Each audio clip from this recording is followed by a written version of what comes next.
Hi friends, எல்லாருக்கும் வணக்கம்.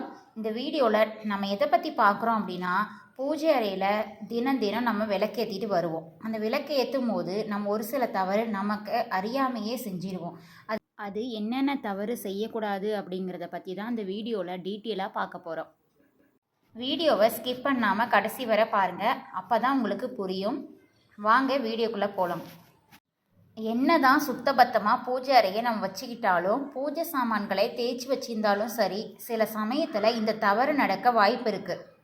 விளக்கு ஏற்றுறதுக்காக நம்ம எண்ணெய் ஊற்றி வச்சுருப்போம். அதுக்கப்புறம் அந்த எண்ணெயில் நம்ம அறியாமலே சில பொருட்கள் அதில் விழுந்துடும். சில சமயம் கொசு கூட அதில் விழுந்து இறந்து போயிருக்கும். சில சமயம் கண்ணுக்கு தெரியாத தூசி துரம்புகள் கூட அதில் இருக்கும்.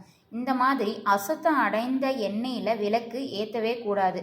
இப்படி எண்ணெய் அசுத்தம் அடைஞ்சிருச்சு அப்படின்னா அந்த எண்ணெயை நம்ம தூக்கிட்டு அந்த தீபத்தை நல்லா நம்ம தேய்ச்சிட்டு திரும்ப சுத்தம் செஞ்சு மஞ்சள் குங்குமம் பொட்டு வச்சு அதுக்கப்புறம் தான் அந்த விளக்கை நம்ம பயன்படுத்தணும். அடுத்ததாக பார்க்கக்கூடியது என்னன்னா, முக்கியமான விஷயம் விளக்கு ஏற்றும் போது எண்ணெயில் தப்பு தவறி கூட முடி இருக்கவே கூடாது. காற்றுல பறந்தோ இல்லை உங்கள் தலைக்கு மேலே இருக்கக்கூடிய முடியோ நீங்கள் தீபம் ஏற்றும் போது தவறி கூட அந்த எண்ணெயில் விழாமல் பார்த்துக்கணும். முடியோடு ஒரு வீட்டில் விளக்கு எரிஞ்சிச்சு அப்படின்னா அது அவ்வளோ நல்லதில்லை அப்படின்னு சொல்லுவாங்க. ஒரு வேளை முடி இருக்குது அப்படின்னு பார்த்துட்டிங்க அப்படின்னா உடனடியாக என்ன செய்கிறது தெரியாமல் முடியை மட்டும் எடுத்துட்டு அதுக்கப்புறம் அதே எண்ணெயில் தீபம் ஏற்றவே கூடாது. விளக்கில் இருக்கும் எண்ணெயை நீக்கிட்டு விளக்கை தேய்ச்சிட்டு அதுக்கப்புறம் தான் சுத்தபத்தமாக வச்சு அந்த தீபத்தை மறுபடியும் நம்ம ஏற்றணும். இதுக்காகவே தான் தலையை விரிச்சுக்கிட்டு கோவிலுக்கும் போகக்கூடாது, வீட்டில் பூஜையும் செய்யக்கூடாது அப்படின்னு நம் முன்னோர்கள் சொல்லி வச்சுருப்பாங்க. யாரும் இப்போ அதிகமாக கேட்குறதில்ல, ஆனால் அது உண்மைதானே. அதுக்கப்புறம் முக்கியமாக சொல்லணும் அப்படின்னா, வீட்டில் எப்போவுமே கஷ்டங்கள் இருந்து கொண்டே தான் இருக்குது அப்படின்னா ஒரு வழிபாட்டை நீங்கள் முயற்சி செஞ்சு பாருங்கள். ஃபஸ்ட்டு ஒரு சிறிய கிண்ணத்தில் கொஞ்சம் சந்தனம், கொஞ்சம் விபூதி, கொஞ்சம் குங்குமம், இது மூணையும் பன்னீர் ஊற்றி கலந்துக்கிட்டு ஒரு பிள்ளையார் மாதிரி அதை பிடிச்சு வச்சுக்கோங்க.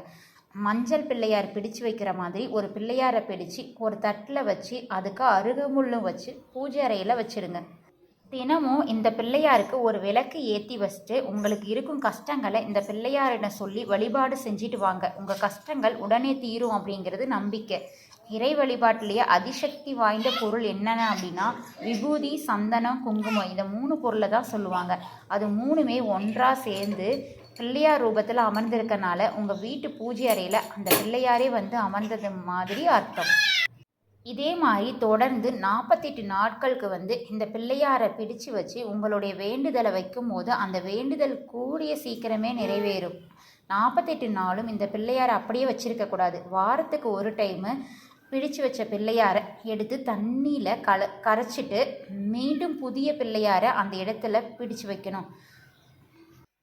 இது எளிமையான ஈஸியான டிப்ஸ் தான். உங்களுக்கு இந்த பதிவு பிடிச்சிருந்தா லைக் பண்ணுங்கள், ஷேர் பண்ணுங்கள், கமெண்ட் பண்ணுங்கள் அண்ட் சப்ஸ்கிரைப் பண்ணிடுங்க. உங்களுக்கு பிடிச்சிருந்தா இந்த மாதிரி செஞ்சு பாருங்கள். பாய்.